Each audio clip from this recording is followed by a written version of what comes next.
Hey, everybody. Welcome to another edition of In the Moment. I'm your host, Michael, and today we have an incredible, awesome guest. Well, all my guests are awesome, so that's it. His name is Jacques Paisner, and he is the creative director, if I'm correct, founder of the Santa Fe International Film Festival, and among other accolades, which he will talk about. So thank you. I appreciate it, man. How are you today? Hey, Michael, I'm so nice, and I'm really happy to be on the show. So thanks for having me. Well, one of the things I want to talk about, of course, are film festivals, your involvement. I think you're a cinephile. You're someone who is doing a lot here in New Mexico, especially in the Santa Fe area. But I know that you kind of have your hand in a few different organizations. So why don't you tell us a little bit about yourself and how you got started? And then I really want to delve into some of the film festival stuff because it's amazing what you got going on right now. So I'm artistic director and one of the founding members for the Santa Fe International Film Festival, and I'm producing a film called Heat Waves up in Canada with Nathan Hollis. And I got started just working on movies with friends Hmm. and writing. I think that was my entree into the business. Right. And early on, I was involved in the festival, and that's kind of given me a chance to. I think I'm most known for my work programming at the Mhm. Santa Fe International Film Fest. And how did that even come about? Like that's something, because in the past few years, I will say the festival has really taken off. I've lived here in New Mexico for about 6 years now, and I've attended the film festival. And I feel in, say, the past 2 to 3 years, it's really just elevated. I mean, it is like, wow. And I went this year, and some of the films were just awesome, especially the international in the docs, which was a great treat because a lot of times we don't get to see those. And it was nice to see things that I don't always, get a chance to see here in the streaming markets yet. But you had some really great films. How did that come about? Well, that's the work that we do. I'm very proud that we've got early screenings of Mhm. so many movies in the United States, some of the very best films of the year. And I've really got to give it up to the team at the festival. And all their diligence Mhm. for being able to secure all the hottest movies and find a place for them in the program. Well, how do you curate them? How does that process work? Because the festival, I believe it's in September. Am I right? I get my dates mixed. October. Okay, October. Um, how far in advance are you looking, and are you able to find that little rare nugget? And how do you guys capture and say, hey, we're going to have it opening night, or we're going to have it, this is going to be a staple movie for us? Yeah, I mean, we've got an excellent team of programmers Mhm. and associate programmers, and that's a little bit of the internal fighting that we do over which film gets which slot and which film plays at each Right. which theater. And we start looking at them very early in the year. Some of us will travel to Sundance next month and Berlin in February, and we have really awesome people that work for the fest and do some amazing programming. The short films are Right. led by Derek Horn, the short film programmer, and then there's about 8 associate programmers that put it on. Nice. Well, I think one of the things I really appreciate is not only the films, but the panels. And that's a great attribute, especially if you're a young indie filmmaker and if you have a chance to go to the film festival, I definitely say go check it out because it's a great way to network. There's like parties every night, there's mixers. And I felt like a lot of the panels were great. You could just sit there and talk to the filmmakers, the writers, or directors afterwards. And then also, too, I think short films are so awesome and important, and you really focus on short films from New Mexico students and indie and arts, but also to the Native Americans, which I think is a whole nother outlet, which is fantastic. Can you talk about that? Sure. The short films are Academy qualifying, meaning that if you win in any of the 3 categories, live action, documentary, or I guess we call it narrative, documentary, and animated, the winners for those can be considered for Mm. Academy Awards or for Academy Award Right. nominations. Now, the Indigenous short films and the Indigenous feature films are part of the Indigenous program created and curated by Gary Farmer. Hmm. So I've got to tip my hat to him there. Right. He really has his ear to the ground and has, a long career in Indigenous films. So when the new movies are coming out, a lot of the filmmakers are reaching out to him directly and they're finding us. Right. And we also have a special program of local short films, and those are very exciting because it really helps to launch the careers of a lot of people coming out of Santa Fe and Albuquerque in particular, but Right. the other cities and counties in the state too. Yeah, I think it's kind of cool. And what I love seeing is you can definitely tell there's some movies that they're just starting off. You know, it's very it's very indie. There's an elevation. You can tell which ones had a little bit more money and which ones didn't. But however, they all had a chance to be included and be seen. And I think that's really awesome because I always tell people, congratulations, you got it done. So many people talk about it, but they got their project out there. And I really, whenever I go to the festival, I do want to support. I try to go to all the shorts that I can, or all the local filmmakers, because I think that's the nucleus, and that's how you're going to find talent. I remember a few years ago, I was at the festival, and I had one playing with Pishan Brad. It was her movie, but then Keith Jardine had a short, and I was blown away by his work. And then I talked to Keith afterwards, and if you know Keith, but to my audience, Keith Jardine is a former MMA fighter. And he's a filmmaker now, and his short was incredible. And he just did a feature, and I'm like, wow! And it was so cool to see him progress and blossom. And I think that's a great thing about your film festival and showcasing talent and just again rising everybody up. Yeah, and you've seen people like Keeman Greyhorse and Pishan Bread, who you mentioned, come out of the local film program at Santa Fe International Film Fest, Yeah. and it's just a great way for new talent to have a place to play their first film. Yeah. And I think too, the upside about Santa Fe, I know there was talk and it didn't happen that, Sundance was going to possibly come to New Mexico. Like, I think we're in the running. It didn't happen, which I think, which is good because what you have is something pretty special. And I really mean that. It is a really great festival to attend. And I just think you have that nucleus and it's that vibe you get there. And film festivals are always awesome, but also being only an hour away from me, it's really cool to go there as much as I can, and again just meet people and have the mixers and find out what is going on, and that you are really promoting again work here in the state and all of those things. So what other programs do you have to help filmmakers in that sense? Oh, so the granting program from the Santa Fe Film Institute is really robust, Hmm. and if you're in New Mexico, you can apply for up to $10,000 to make your film. And in the surrounding states, of course, Oklahoma, Texas, Colorado, Arizona, they can apply for up to 5,000, I believe. It might be 2,500, but they can also apply for the grant for smaller amounts. Nice. And we granted out,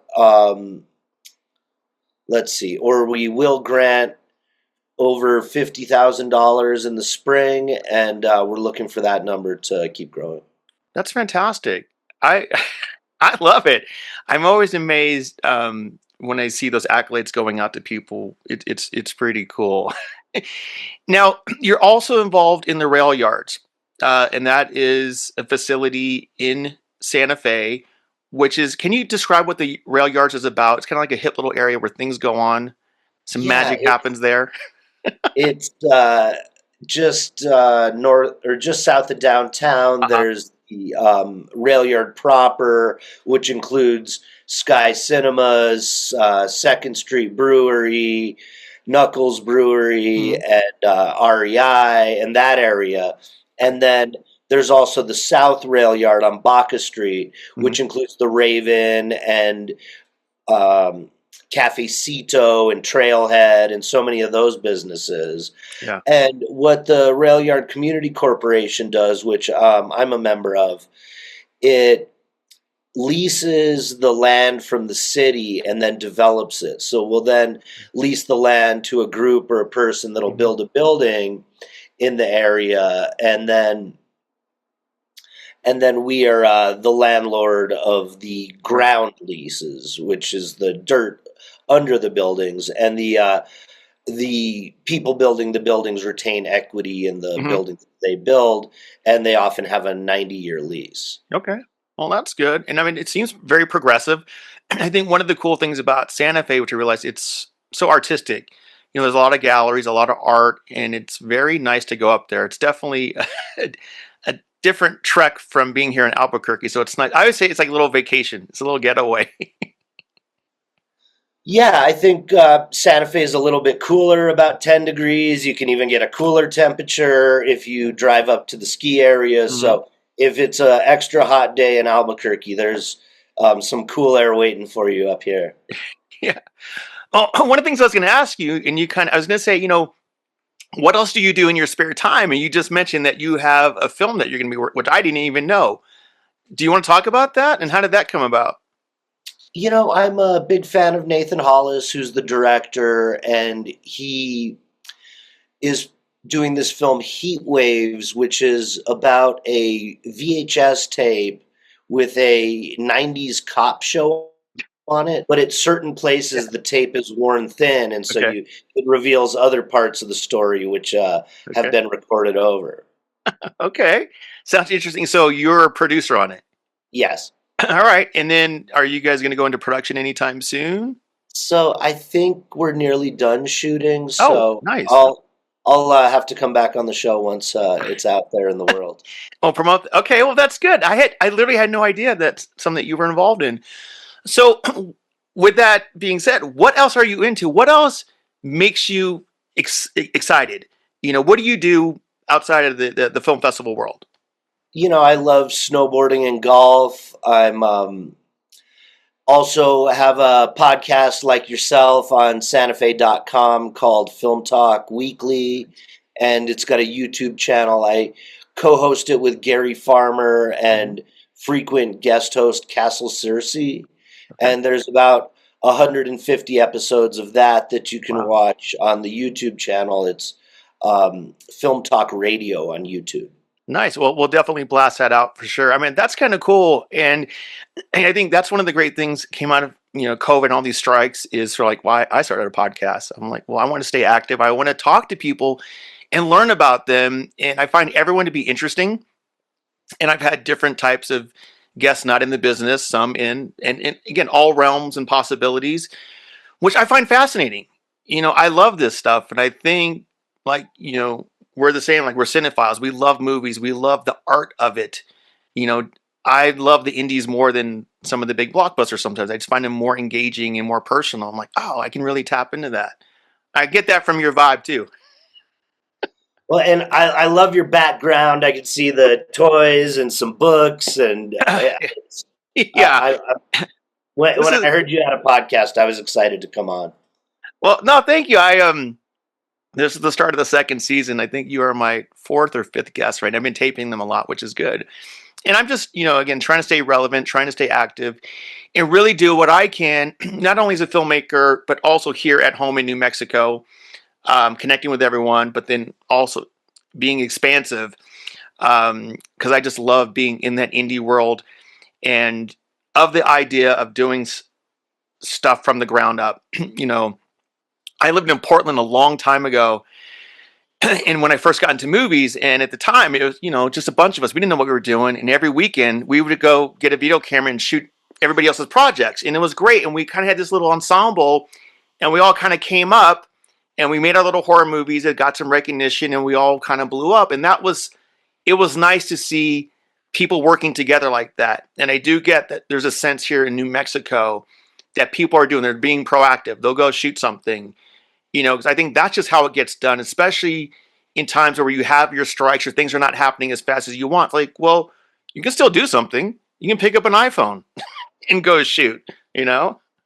Well, and I heard there's three new big studio projects about to start shooting in New Mexico in 2026. So Yeah. while there was a downturn, and I know it's been a very rough year for a lot of people in the business, I think Right. it's about to bounce back here in the U.S. Yeah, I hope so too. When I moved here, it was really right before, a few months before COVID, and we had three movies scheduled. We did one, and then the other ones went away. And it's just, it's been tough for everybody. And I do feel, again, the scuttlebutt I've been hearing, definitely California, Los Angeles has been picking up a little bit. I've got some friends working, and everyone I've been talking to the past couple of weeks, agents and managers and actors, and they're all like 2026. So I think we all have to be hopeful and just stay positive and be like, okay. But I do feel with what's going to be coming down the pike here in New Mexico would be great because we have a great incentive. That's the other thing. We have a really solid incentive. We're so close to Los Angeles. And I think people forget there's a lot of actors that live here. Even in my neighborhood, I've got actors that are working. I go across the street here to the gym and all the actors from Ransom Canyon are there and stuff. So people are here and there's infrastructure, there's crew, there's talent, there's film festivals, there's filmmakers. So I think it's pretty awesome. Yeah, and we get 300 days of sunshine. Yeah. It's Santa Fe. We just got our flight to LAX direct back after Yeah. many years not having it. Albuquerque has that great flight to Burbank. So Hmm. there's just so many reasons to be here making movies, and they've been made here since Billy Wilder and D.W. Griffith before that. So it's the kind of place where you have these landscapes, you have a lot of good weather and a lot of good light for making Yeah. movies. I think and I love the vibe. I think there's a really nice energy here. I tell people it's calming. And when I do fly to LA, great. I just take all the noise, do all the meetings, all the bullshit. I come back here and I can detox and it's therapeutic. And I think well, especially where I live, I get to see the stars every night. There's no light. So it's beautiful. So you can just kind of like just take that in, which I enjoy for sure. Yeah, and in the surrounding area, you can really see the Milky Way. Hmm.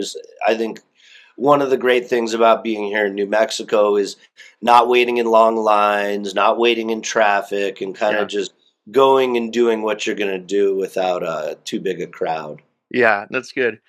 So in regards to that, um, what else? So, like, what's on your playlist right now? If I were to ask you, what movies are you watching? What's standing out for you? Because we're in December, it's now voting season. I'm a voting member for some of the guilds, so I've kind of put my ballots together. Like, what sparked you this year? What excited Well, you? uh, Guillermo del Toro's Frankenstein was one of my favorites of the year, Hmm. if not my favorite. I just thought it was so much fun and really wonderful adaptation of the book. Hmm. And also Sentimental Value by Joachim Trier. I thought that was just a powerful drama, Hmm. some of the best performances, some of the most Right. nuanced writing and clever writing Hmm. that we saw this year. And then so many of the documentaries I fell in love with as well. I'm I just saw Sinners recently. I Sure. missed it in theaters, but I enjoyed that. I thought that really showed that Ryan Coogler and Michael B. Jordan can lead a movie and Yeah. direct a Hmm. movie, and what a powerful actor Michael B. Jordan is. Yeah. And let's see, some more of the international films. I really love Surat. It takes Yeah. place at a rave in Yeah. Morocco, and it's kind of an unlikely contender, but Mhm. it seems to be racking up the awards. And I know at Cannes, it was a favorite at Cannes. Yeah, it's so funny. We actually went to Sinners opening night, and the good thing is I didn't know anything about it, which is awesome. And we saw it IMAX. I think the best thing is my girlfriend goes, "Oh, I didn't know Michael B. Jordan had a twin brother." I'm like, "No, that was him." That's what's so great about that movie. But that was a stand up. But I think what I saw at your festival, which I really liked, were some foreign films, which is "It's Just an Accident," which I thought was amazing, and then the No Other Choice. I love that. Those were two movies I saw at your film festival, and then the Orwell documentary I thought was very good, and then some of the short docs. Um, So yeah, I try to see stuff like that. Surratt, it's in my queue, and the other one that you mentioned, I will get to them. I have so many screeners. We're getting through them right now, trying to. That's amazing, and I'm so glad you got to see those at the festival. Hmm. I'm looking forward to a few more that are about to come out as well, and I still haven't seen Marty Supreme or the Paul Thomas Anderson, One Battle After Another. I imagine you've seen that by now. In my honest opinion, it's probably the worst movie I've seen. I don't get the movie. I don't get it at all. I literally sat there and I'm like, why is everyone hyping? And I love Paul Thomas Anderson. There Will Be Blood is in my top 10 of all time favorite films. This one I just don't get. And that's just me. That's just me. Well, and it's shot in VistaVision, is that right? Yeah, it's definitely. Now I saw it on my TV, so that didn't count. But listen, it is what it is. I respect certain things. Just some things hit you, some things don't, and that's the great thing about films. It's sort of like, okay, you never know what's gonna hit you and make you feel good, and that one just didn't do it for me. But that's fine. So who knows? But I have a question. So another great thing is you bring out what's the word? Whenever you give some like the accolade awards, like this year was Edward James Olmos, and then it was Bryan Cranston before, but I forgot what award that is. That's the Lifetime Achievement Lifetime Award achievement. Okay, that the two of them received. But right. we give other big awards, like Amy Goodman got the Icon Award.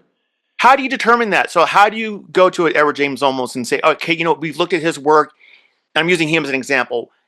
Is there a committee, and you go through and like, all right, here's a person that we feel is A. Is it because they've been here in New Mexico and done stuff, or is it just outright over their career? Yeah, it's really the actor or filmmaker that we feel like Mhm. has really had a career that changed the business of making movies, changed what movies Right, are.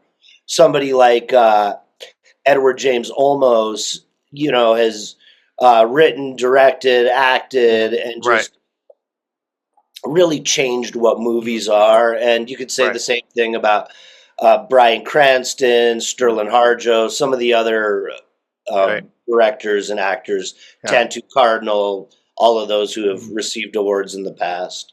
No, I think it's great, and it was very cool for me because the best show ever is Miami Vice. I have all the sets right there. So I met him. I got Miami Vice poster above me.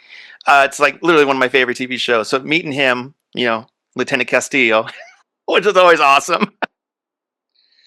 Oh yeah, and of course, American Me, which is Yes. kind of his magnum Oh opus, yeah. and then Stand and Deliver, where he was Hmm. nominated. Yes. And yeah, it was very special to get to meet him. I Yeah. know he was speaking on the phone with Lisette and Jenna, and I was saying, "Well, was he cool?" They're like, "He was so cool." So, Yeah, but they're yeah, your go ahead. teammates. You have a great team. I see them all around, and they do so much. I get the emails. I'm CC'd on a lot of stuff, which is awesome. How'd you put that team together? Well, it developed over the past 17, 18 years. Of course, the festival draws amazing talent. I think Stacey Farish is who introduced us, Yes. and so many good people I think are drawn to it. And Santa Fe is a small community, so Right. the movie people within it Hmm. pretty much know each other or are just a few Right. degrees of separation away. Mhm. So it's a nice place to be able to kind of build a really Mhm. solid team since there's so Right. many people looking to live and work here in the movies. I think another cool aspect is sometimes, if I'm sitting there, you kind of chat up a conversation. I notice a lot of older people, which is fine. And then they'll tell me like, "Oh, I'm a sponsor. I'm a member and I just love filmmaking." And just to hear their stories that they're not even in the business, but they believe in the festival and what you're doing that they want to support. And I think that's actually kind of cool. Yeah, Santa Fe does have a older population. At a certain point, it seemed like it was becoming younger, and there still are young people Mhm. moving here. Right. But I think it is the kind of place where people go to retire, where people who moved here 20 years ago are now beginning to age, and I think while we see their kids kind of grow up and become 18, and some of them would like to stay. There's not a huge amount of opportunities for entry level jobs, and Right. so that keeps it a little bit older. And then at a certain point, the altitude can start to get to you as you age. So Yeah. it's an interesting place where I think there was a big influx of people in their 30s and 40s, in the 80s and 90s, and we, I think, got a couple more of those since, but Right. we're still looking for another big influx of Yeah. you know relatively young people or middle-aged people. Yeah. No, and hopefully, I mean, listen, I feel more people are doing that. They're finding quality of life in other areas, and yeah, and that's kind of the reason why I'm here too. Is sort of like it's so much more affordable than it is California, and that's just the reality. But the other reality, it actually affords me to go to California and do work when I have to. I just fly in there. I don't have to stay there the whole time. And it just as you get older, like where I am, it is about the quality of life. And you said less traffic. It's cheap for gas or whatever. And again, for me, there's still something here. There's still something in the arts. It's creative. So it's not like I've gone to a place where there's nothing going on. Oh, there's still hidden pockets, and I'm still finding these little nuggets. Like, oh, here's a little film community here. Here's these people over here. So I'm still learning and growing as I've been here, but I'm always excited to know that people are doing that. There is a collective, a little industry creative group, which is awesome. Yeah, there's also little production companies. There's this group called Dust Wave where they make short films with young filmmakers Yeah. down there in Albuquerque. Hmm. And there are a lot of independent type opportunities that you can find and plug yourself into here. Yeah. I love it. What what are some obstacles that you had to overcome that you can talk about, like, that's changed you or made a difference for you or how you look at things differently? I find obstacles sometimes are actually good things because then they help us either realize that's something good or bad. Well, when we started the festival, we were told movies were dead, that we'd all be playing video games, that it was a business in decline. But now, it's 17 years later, 18 years later, the movies are making $1 billion overseas, and these new digitally animated films Mhm. are more popular than maybe any film ever was Yeah, when you and I were growing up. yeah. So I think it's similar to what happened to books with Borders, where Borders put a bookstore in every city with Mm. had more selection and maybe slightly lower prices than your indie bookstores, Right.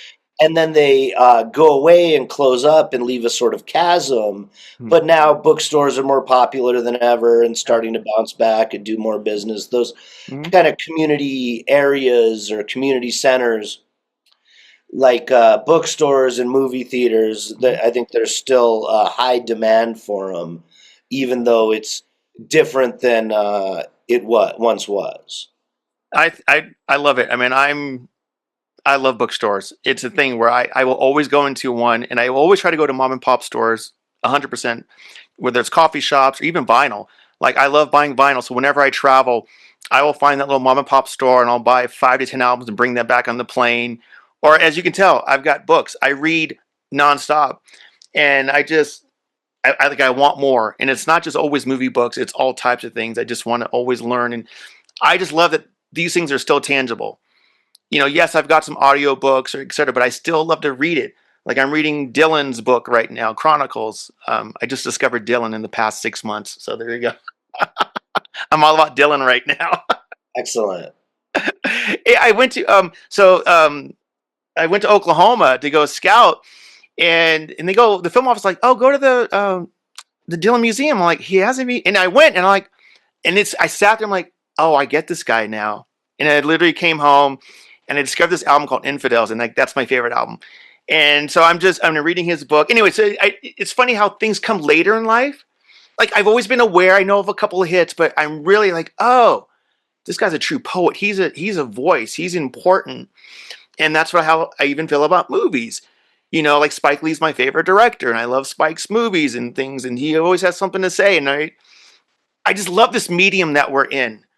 It's finding those little nuggets, and we're just like, I'm still like a kid sometimes when I get passionate about this stuff. It's like, oh, this is so cool. Or you watch something or you see a really cool scene. And I don't ever want to lose that little kid like, I don't know. That's why I have all these little trinkets and things behind me because I don't ever want to be grown up.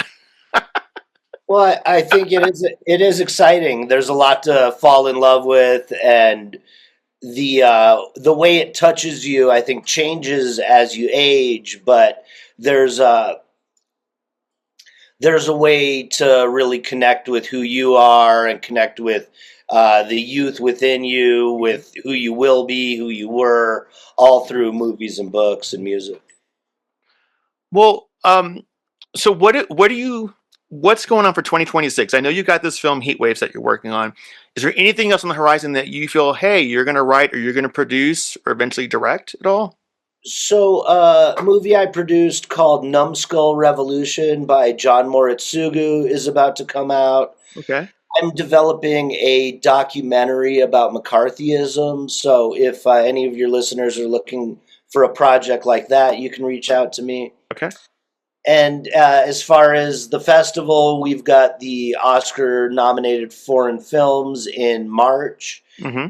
and that'll be at Sky Cinemas. I work with Bar Potter on that. He's been a guest on my podcast, and I bet he'd like to come on and talk to you too. Yeah, connecting And for sure.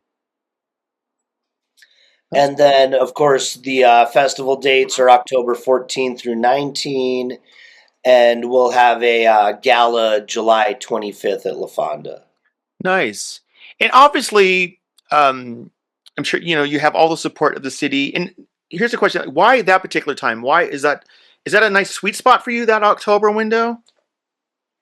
Yeah, it's just beautiful. The leaves have just changed Mm, or are still changing, right. and it can be really nice, like Hmm. 65, 70 during the day, and then it can Right. get a little cold at night. But it's a very perfect time for us in Santa Fe, since the tourist season kind of used to drop off before the festival, Right. and the festivals managed to extend it into that week in Right. October. Okay, well that's cool. And obviously, I'm going to put all the links in the bio in all this stuff. And then too, I'm sure people can go to the website if they want to volunteer or help or support or be a member, give money, donate, all that. I'll make sure all that stuff is in there. Yeah, and it's mostly at santafe.film, and that'll kind of link you to anything you're looking for. All right. Anything else you want to say to the viewers? You want to give a nugget of positivity? Just want to say hi to Stacy. I bet she's gonna listen once it airs. And This is our cup. um, what You gave me what this I cup. oh good.